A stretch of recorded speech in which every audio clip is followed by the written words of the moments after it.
चलिए रुक करते हैं खबरों की ओर। संसद के दोनों सदनों से विपक्षी सांसदों के निलंबन के विरोध में विपक्षी सांसदों ने प्रदर्शन किया। पहले विपक्षी सांसदों ने गांधी प्रतिमा के सामने सरकार के खिलाफ नारेबाजी की और फिर मकर द्वार के बाहर प्रदर्शन किया। कांग्रेस अध्यक्ष मल्लिकार्जुन खड़गे ने कहा, जब तक सांसदों का निलंबन वापस नहीं होता तब तक विपक्ष का प्रदर्शन जारी रहेगा। वहीं राज्यसभा के सभापति जगदीप धनखड़ की मिमिक्री वाले मामले में एनडीए के सांसदों ने भी विपक्ष के खिलाफ प्रदर्शन किया।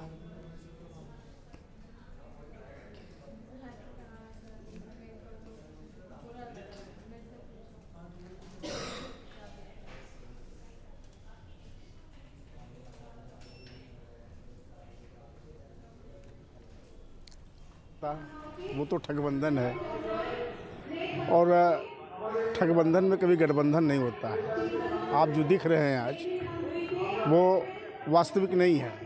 अभी आपने देखा है कि नीतीश बाबू और लालू जी ये दोनों लोग भाग खड़े हुए। जो ही खड़गे जी का नाम प्रेसिडेंट पद के उम्मीदवार के लिए नाम आया, ये लोग तुरंत भाग खड़े हुए, क्योंकि सबके अंदर एक बड़ी महत्वाकांक्षा है और आज तक इन लोगों ने केवल लूटने के सिवा कुछ किया हो। एक तो क्षेत्रीय पार्टी है और कोई किसी से कम नहीं है। ममता जी को देखिएगा, आप तो कहेंगी हम हैं, लालू जी चाहते हैं हम हैं, नीतीश जी चाहते हैं हम हैं, केजरीवाल जी चाहते हैं कि हम हैं, और उधर कांग्रेस जिसको नेतृत्व देना चाहिए, जिसके बस की बात नेतृत्व लेने की है, उस व्यक्ति के अंदर राजनीतिक सामाजिक सोच ही नहीं है।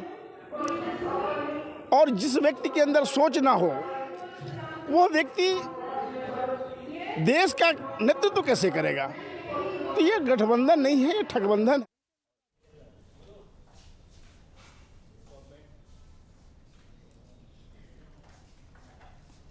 नए साल के जश्न को लेकर गुजरात पुलिस अलर्ट मोड पर है। राजस्थान सीमा पर पड़ने वाले अरवल्ली जिले की 8 चेक पोस्टों पर सघन चेकिंग की गई है। शामलाजी के पास रतनपुर चेक पोस्ट पर पुलिस द्वारा दूसरे राज्यों से आने वाले सभी छोटे बड़े वाहनों की जांच की जा रही है और सीमावर्ती इलाकों में सीसीटीवी कैमरे से निगरानी रखी जा रही है। बता दें, हर साल नए साल के मौके पर बड़ी मात्रा में शराब तस्करी होती है। इसी पर लगाम लगाने के लिए पुलिस मुस्तैद नजर आ रही है।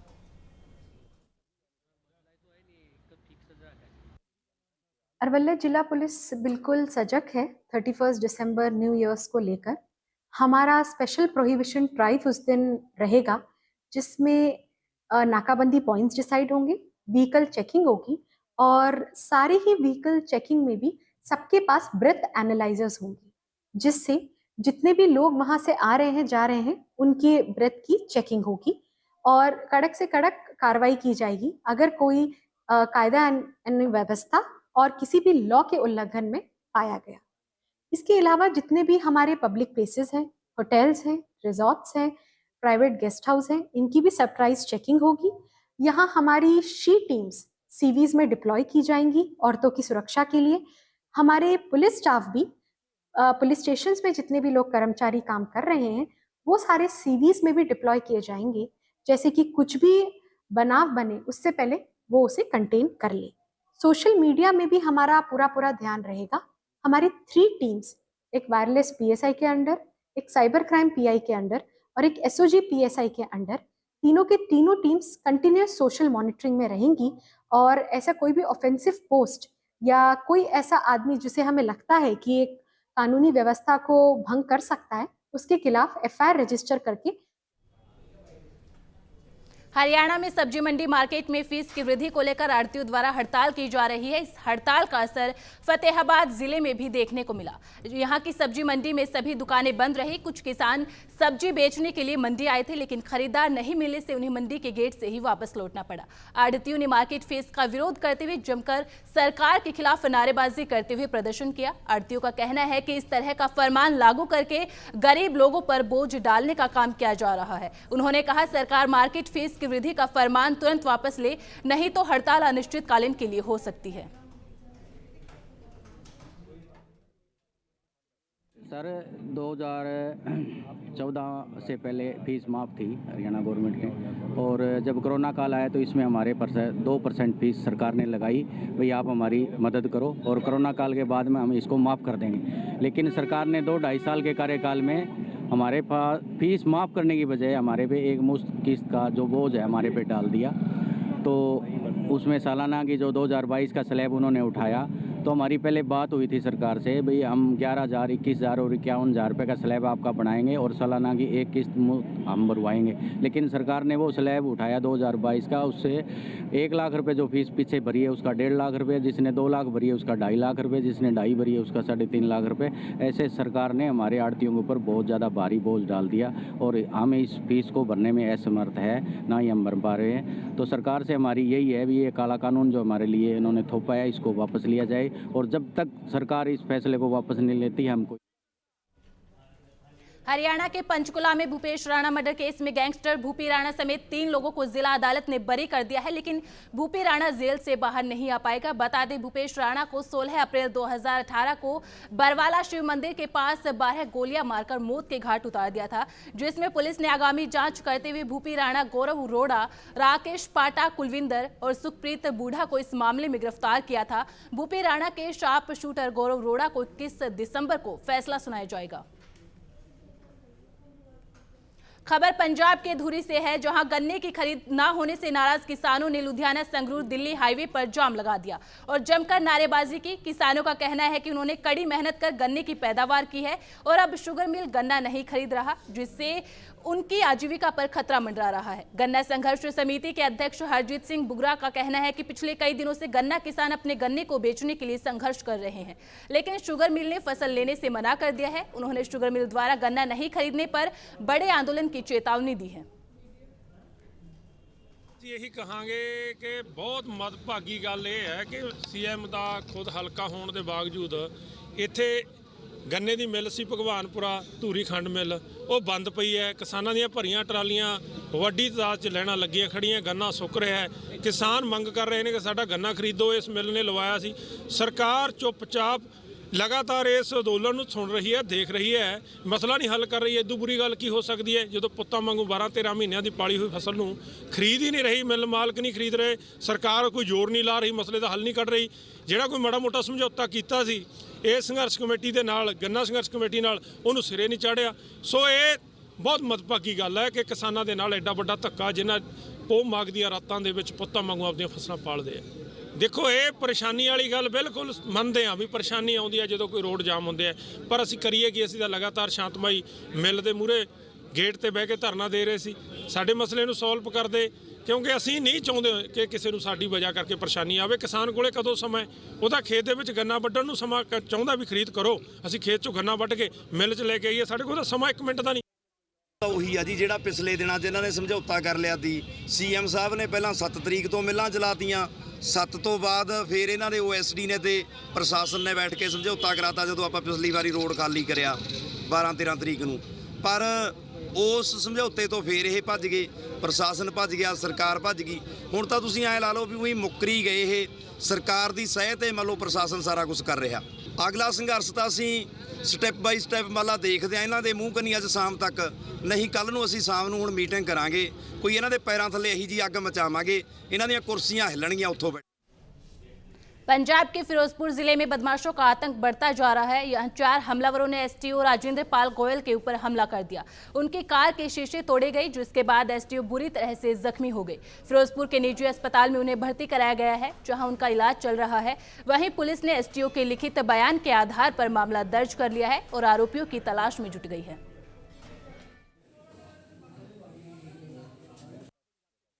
एक ये मसला ध्यान में आया है कि जो एसडीओ इरिगेशन है राजेंद्र जी, उनके गाड़ी पे एक हमला हुआ था, तो ये जो मामले की गंभीरता से जांच की जा रही है और जल्दी से जल्दी सीसीटीवी फुटेज चेक कराई जा रही है और भी टेक्निकल डिटेल ली जा रही है। जो भी ये मसला है इसका जल्दी से जल्दी ये पर्दाफाश किया जाएगा, क्या है मसला। ये हॉस्पिटल, क्या नाम था इनका नाम राजेंद्र था, ये एसडीओ इरिगेशन लगे थे, अभी ये हॉस्पिटल में हैं। जो एसएचओ साहब हैं वो खुद जाकर इनको देख कर गए थे, अभी हालत उनकी ठीक है, कोई खतरे से बाहर है। बिल्कुल मामला दर्ज हो रहा है, अभी बयान के बाद मामला दर्ज हो रहा है।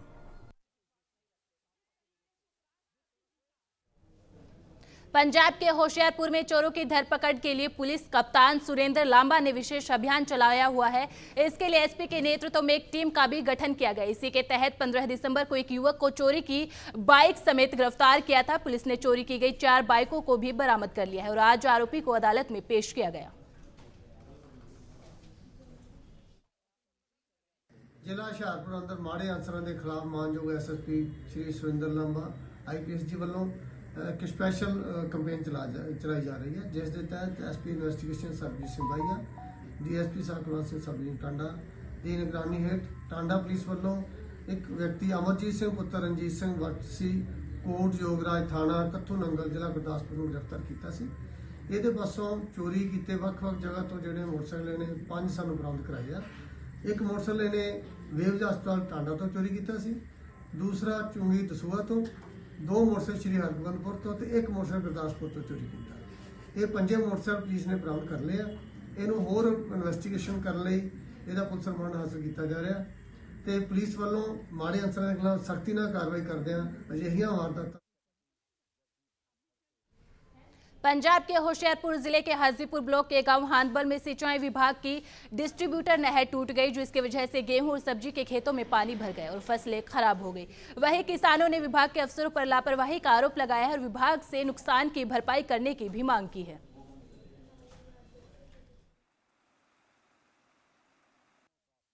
मेरा नाम दलेर सिंह है जी, पिंड नमूली च मैं रहने वाला है, जमीन भी नमूली दी है। इन्हों मैं कई बार कहा भी बंदे नहर वाले भी यार लीक करती भी नहर लीक करती भी इनू हल करो, सारा नुकसान बहुत होना है। बाबू जी बात कर देना, लोगों को पहले पानी लाने दी उस तो बाद करना। तो अज रात को पानी नहर टुट गई है तो असी बड़ा जदोजहद करके इन्होंने लोगों को कहा ठालिया भी है भी आ जाओ, नहर टुट गई है।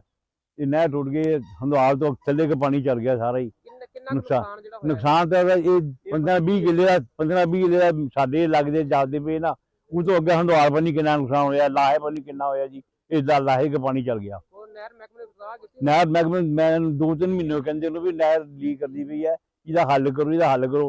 मैनू उन्होंने ये कहा भी ये पानी पहले लोगों को लाने दी फिर हल करने।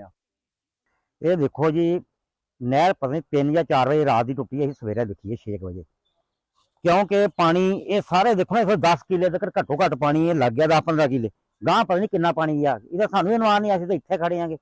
पर पिंडां वाले आ रहे हैं हुण। वो बंदा गया पिंड वाला हंदवाल वाला, कहंदा साडे पिंड रौला पिया सी, पानी टुट गया, नहर टुट गई है। हो सकदा थल्ले कित्थों तक पानी चला गया, कितना नुकसान होयागा। अगे लाहा पिंड है। महकमे नूं 6:30 पौने 7 बजे असीं दिलबाग सिंह नूं फोन कीता सी, क्योंकि उसदा साडे कोल फोन सी। वो शायद हुण कंढी नहर दे विच जिहड़ा बदली हो के चला गया मुलाजम इन्हां दा। वो फिर सानूं कहंदे लक्की नूं फोन करो।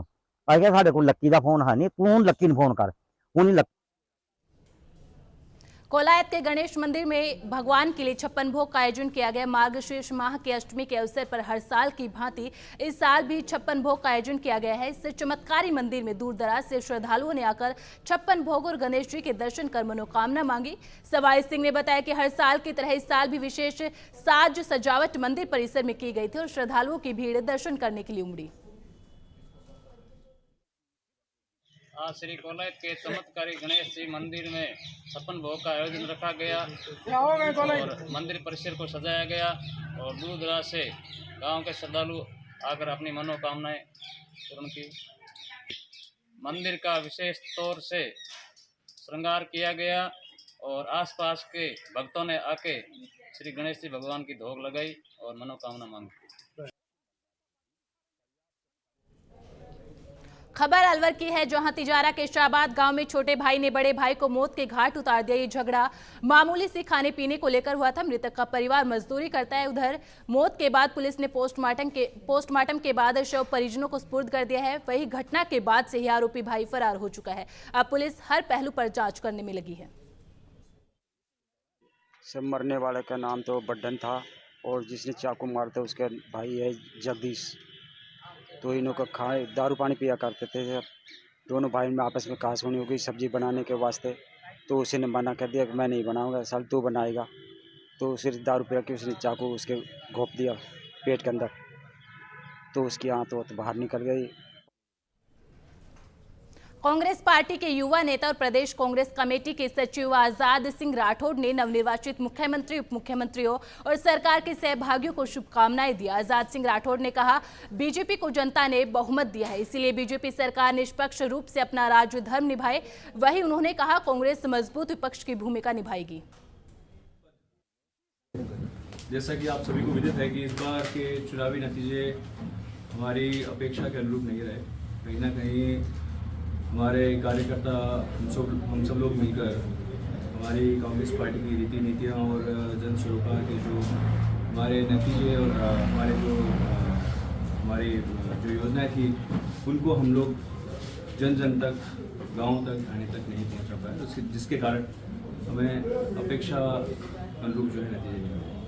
पर मेरा ये मानना है कि एक कार्यकर्ता चाहे वो सत्ता में हो या विपक्ष में हो, उसे जनता से सदैव जुड़े रहना चाहिए, जनता से जुड़े मुद्दों को लगातार उठाते रहना चाहिए और जनता की आवाज़ बनकर जो है वो प्रशासन और सरकार के सामने उसे हमेशा खड़ा रहना चाहिए।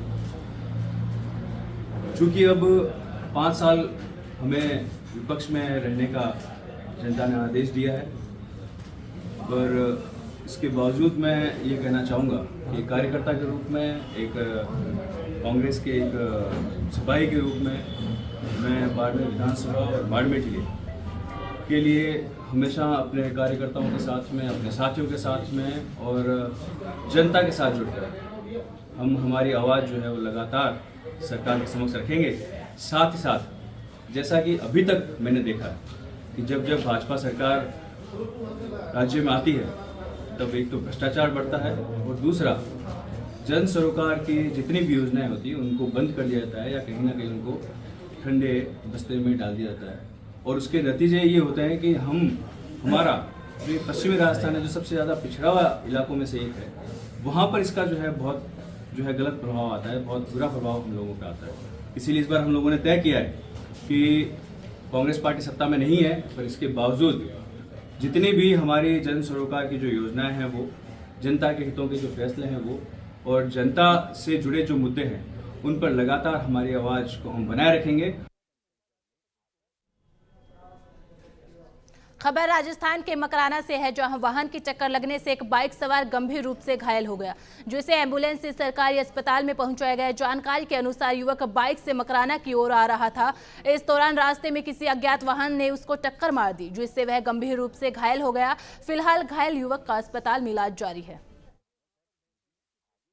हॉस्पिटल से टेलीफोन से इतला प्राप्त हुई कि एक इंजर्ड एक्सीडेंट होकर इलाज हेतु हॉस्पिटल पहुंचा है, जिस पर हॉस्पिटल पहुंचे हम और वहाँ पर मजरूब का नाम कुलदीप सनो मूलाराम जाति गुजर, उम्र 20 वर्ष, निवासी रूपपुरा का है, जिसका कहीं जूसरी के आसपास किसी वाहन से एक्सीडेंट हुआ है, जहाँ पर अब मौके पर जाएंगे।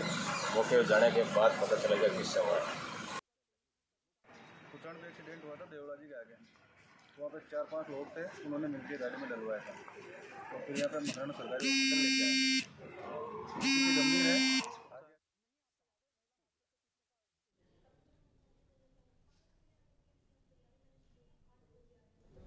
उत्तर पश्चिम रेलवे पर पर्यावरण अनुकूल रेल संचालन के लिए ब्रॉडगेज लाइनों के विद्युतीकरण का काम तेज गति से किया जा रहा है। अभी तक 4,634 किलोमीटर विद्युतीकरण का काम पूरा हो चुका है और उत्तर पश्चिम रेलवे पर सभी रेल मार्गों के विद्युतीकरण करने का लक्ष्य निर्धारित किया गया है। विद्युतीकरण होने से ट्रेनों की रफ्तार बढ़ेगी, जिससे यात्रा समय में बचत तो होगी ही, साथ ही पर्यावरण संरक्षण को भी बढ़ावा मिलेगा और राजस्व में भी बचत होगी। पर्यावरण अनुकूल रेल संचालन की दिशा में कदम बढ़ाते हुए उत्तर पश्चिम रेलवे द्वारा लाइनों का विद्युतीकरण काफी तीव्र गति से किया जा रहा है और इसी क्रम में उत्तर पश्चिम रेलवे द्वारा इस वर्ष नवंबर माह तक 667 रूट किलोमीटर का विद्युतीकरण किया जा चुका है। हमारे महाप्रबंधक श्री अमिताभ के दिशा निर्देशन और नेतृत्व में इस वर्ष काफी फोकस दिया जा रहा है कि रेल लाइनों का विद्युतीकरण तीव्र गति से किया जाए। इस तरह से कुल उत्तर पश्चिम रेलवे पर 4600 रूट किलोमीटर से भी अधिक रेल लाइनों का विद्युतीकरण किया जा चुका है और इन सारे विद्युतीकरण कार्य के फलस्वरूप 138 जोड़ी रेल सेवाओं का संचालन विद्युत ट्रैक्शन पे हो रहा है। विद्युत जो ये प्रणाली है इससे न सिर्फ पर्यावरण अनुकूल है, इसके अलावा किफ़ायती भी है और जो है ये एक बढ़िया माध्यम है जिसके कारण से हम ट्रेनों की स्पीड में भी काफ़ी बढ़ोतरी होती है। हमारा पूरा ध्येय है कि इस वर्ष 23-24 में जो हमारे बाकी जो मार्ग हैं उनका भी विद्युतीकरण करके हम एक खबर हनुमानगढ़ से है, जहां रावतसर कस्बे में बीती रात 2 चोरों ने फोटो स्टूडियो की दुकान से लाखों रुपए के कैमरे और ड्रोन चोरी कर फरार हो गए। चोरी का पता लगने पर स्टूडियो संचालकों ने पुलिस थाने में पहुंचकर रिपोर्ट दर्ज कराई। थाना प्रभारी ने बताया कि सीसीटीवी फुटेज के आधार पर चोरों की पहचान करने का प्रयास किया जा रहा है और जल्द ही चोरों को पकड़ लिया जाएगा। वहीं दूसरी ओर पीड़ित दुकानदारों ने बताया कि चोर दुकानों के ताले तोड़कर कीमती कैमरे, ड्रोन कैमरे और बाकी कीमती सामान चोरी करके ले गए। जी मेरा उसमें 19 तारीख को चोरी हो गई रात को और प्रशासन को एफआईआर दर्ज करवा दी मैंने और कार्रवाई चालू है और 3 शक के दायरे में गिरफ्तारी कर रही है उसने और हमारे पत्रकार बंधु और स्टाफ के सहयोगी सारी मदद कर रही है और कैमरे वगैरह सारे खोल रहे हैं और आश्वासन दिया है कि अभी जल्दी चोर को पकड़ देंगे। कैमरे सर 5 कैमरे मेरे चौधरी स्टूडियो के थे और 3 कैमरे भवानी स्टूडियो के थे, उसमें 2 ड्रोन कैमरे थे। लगभग 9-10 लाख के कैमरे थे दोनों दुकानों में। रात को आए थे 1:53 पर मेरे दुकान के ताले तोड़े थे। मेरे को सुबह कॉल किया था पड़ोसियों ने तो ताला टूटे हुए थे। मैंने आके चेक किया तो कैमरे अंदर नहीं मिले थे, पूरी दुकान खाली थी। 3 कैमरे 1 ड्रोन थे और मैंने अभी सुबह देखे तो फुटेज में देखे तो उसमें एक लंगड़ा रहा है बंदा। उसके बाद में आगे फुटेज देख रहे हैं, अभी तक पुलिस कार्रवाई में लग रही है। खबर यूपी के अयोध्या से है, जहां भव्य राम मंदिर को लेकर ज्योतिष पीठाधीश्वर शंकराचार्य विमुक्तेश्वरानंद जी का महाराज का बड़ा बयान सामने आया है। उन्होंने कहा कि राम भक्तों ने 500 सालों तक संघर्ष किया और अदालत में गवाही दी, जिसका उल्लेख अदालत के फैसले में है। यहां तक कि वकीलों ने हमारे योगदान का उल्लेख भी किया है। उन्होंने कहा कि धर्म का उपयोग राजनीति के लिए या पद के लिए या फिर धन कमाने के लिए नहीं करना चाहिए। महाराज जी ने कहा कि देश भौतिकता की ओर जा रहा है, इसीलिए आदमी दिन रात इसी मेहनत में लगा हुआ है, लेकिन उसका मुख्य लक्ष्य है सादा जीवन, उच्च विचार होना चाहिए। महाराज जी, राम मंदिर बनने जा रहा है, किस रूप में रहे? देखिए, 500 वर्षों तक समस्त सनातन धर्मियों ने, राम भक्तों ने उसके लिए संघर्ष किया है और इसीलिए मंदिर बनने की सबको खुशी है, हमको भी है। हमने भी राम जन्मभूमि के मुकदमे में पैरवी की है, गवाही दी है, विशेषज्ञ के रूप में हमारे उसमें मत डाले गए हैं और हाई कोर्ट और सुप्रीम कोर्ट के फैसले में हमारे योगदान का उल्लेख भी न्यायाधीशों ने किया है। तो हम लोग सक्रिय रूप से लगे थे, बहुत सारा प्रयास हम लोगों ने भी किया, तो सबने किया, उसी में हम भी थे, तो स्वाभाविक है प्रसन्नता सबके मन में है, हमारे मन में भी है। जनपद कासगंज में उत्तर प्रदेश सरकार ने एक एम्बुलेंस जिला अस्पताल को उपलब्ध कराई है, जो कि आधुनिक सुविधाओं से लैस है, जिसमें ऑक्सीजन से लेकर वेंटिलेटर आदि मशीनें उपलब्ध है। जनपद कासगंज से जिन मरीजों को गंभीर हालत में एम्बुलेंस द्वारा हायर सेंटर रेफर किया जाता था, एम्बुलेंस में सुविधाएं न होने की वजह से मरीज हायर सेंटर नहीं पहुंच पाते थे। सरकार ने आधुनिक सुविधाओं से लैस ALS एम्बुलेंस जिला अस्पताल को दी है, जिससे गंभीर मरीजों को सुरक्षित हायर सेंटर तक पहुंचाया जा सकेगा। डिस्ट्रिक्ट हॉस्पिटल से जो सीरियस मरीज रेफर किए जाते हैं दूसरे शहरों में हायर सेंटर के लिए, उनके लिए ये स्पेशली होती है और इसमें सारी फैसिलिटीज़ होती हैं, कार्डियक से रिलेटेड, BP से, दिल का बीमारी से आदमी है या बेहोशी की हालत में है, उन तरह के सब मरीजों की सारी व्यवस्था होती हैं। इवन इसमें वेंटिलेटर्स, बच्चों का भी वेंटिलेटर लगाए और आज बड़े के लिए भी वेंटिलेटर लगाए। मतलब आर्टिफिशियल लाइफ सपोर्ट सिस्टम है इसके अंदर। तो इसलिए जो है इससे भी फ़ायदा होता है कि मरीज कितना भी सीरियस हो तो वो अपनी दूसरे अस्पताल, अपने अस्पताल जहाँ भी हमें भेजना है, वो आराम से मतलब दिल की धड़कन चालू रखते हुए, सांस वगैरह चलते हुए वहाँ तक पहुँच जाता है।